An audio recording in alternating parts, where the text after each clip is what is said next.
In a couple of minutes. First, there's one luxury item that just seems to be getting more and more popular as years go by. It's handmade chocolates. And here in Waterford, Damien Tiernan, who no more than the rest of us is partial to the odd bit of chocolate, has been meeting a young woman whose handmade chocolate business is turning heads at home but also abroad. Sometimes reporting can be an arduous task, and there's nothing more arduous than spending a day in a chocolate factory. It's a shame that television still can't capture smells and aromas, for the smell of chocolate being made here hits you like a Toblerone of the senses. This is the magical room in Ferrybank in Waterford, where the chocolate ingredients are lovingly mixed. Gallwey's, or pronounced Gallwey's of Waterford, are a small family-run business, supplying chocolates to the luxury end of the market, which is very appropriate at this time of the year. The company was set up in 1997 in Tramore, where the chocolates were made in the basement of a Victorian house, which is the Gallwey family home, hence the name of the company. 27-year-old Ciara Power explains.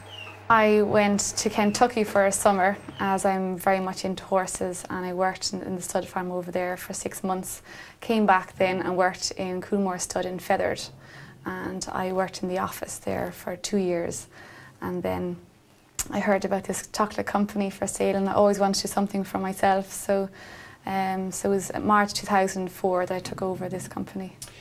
Tell us about your first few meetings with Mrs. Gallwey. It was all very exciting because we went over to the Victorian house in Tramore, and it's just absolutely amazing. It's just old world feel, and we sat down and we discussed, about the business, and then she took me to the basement, and I remember walking down the stairs and getting this fabulous smell of chocolate, and it was just like Willy Wonka's factory, really.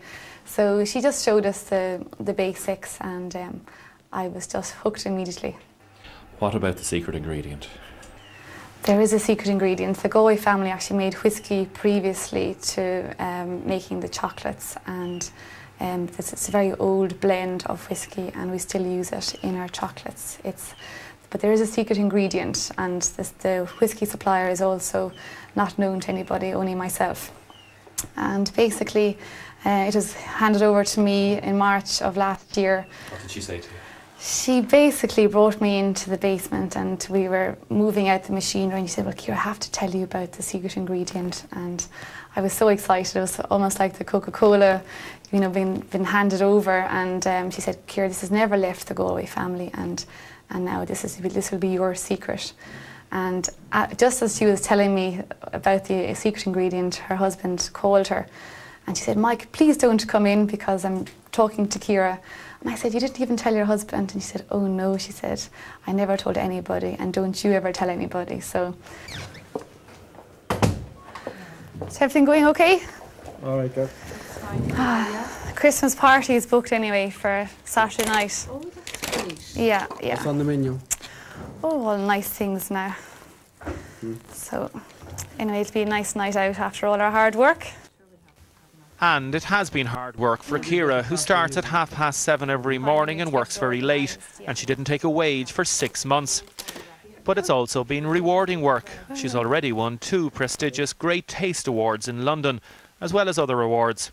Her mum and dad now work with her, and she can't even tell them the secret recipe. But she does like talking about her chocolates. Okay, so we have a milk chocolate royal praline, which is like a hazelnut filling. It's very popular for weddings, okay?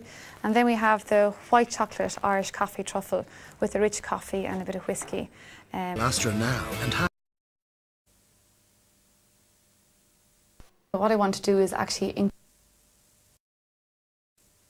and the export market is absolutely wide open for us, especially the States. I get emails every day from America, people saying, "Well, I was in Waterford Crystal or any of the outlets where we sell our chocolates," and they'll say, "Well, the whisky truffles, I want to have that taste again. Where can I get them?" So I'm actually going to be selling online for Christmas. So that's my first kind of step to the export market.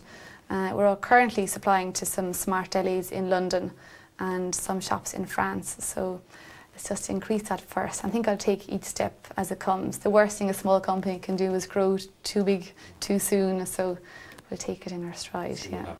And they are taking it in their stride. And of course, one of the most difficult jobs for a chocolate maker is to go out and ask people to taste them. Delicious and very, very tempting.